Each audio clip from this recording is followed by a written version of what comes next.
সবাই কেমন আছেন? আশা করি ভালো আছেন। আজ জিমেইলের একটা দারুণ শর্টকাট শিখবো।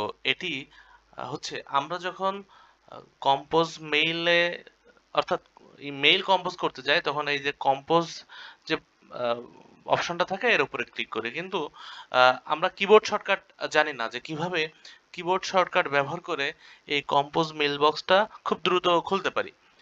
এই কারণে আপনাকে কিবোর্ড থেকে সি বাটনটা প্রেস করতে হবে। যদি আপনি সি বাটন প্রেস করেন সাথে সাথেই কম্পোজ মেইল বক্সটা খুলে যাবে ঠিক এরকম। তবে এই শর্টকাটগুলো চালু করতে হইলে আপনাকে সর্বপ্রথম সেটিংস মেনুতে যেতে হবে।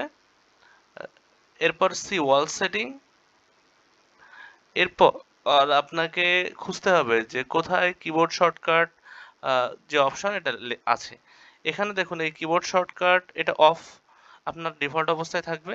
আপনি এই কিবোর্ড শর্টকাট অন এখানে ক্লিক দিয়ে অন করে নিবেন এবং সর্বশেষে এই যে সেভ চেঞ্জেস এখানে ক্লিক দিবেন।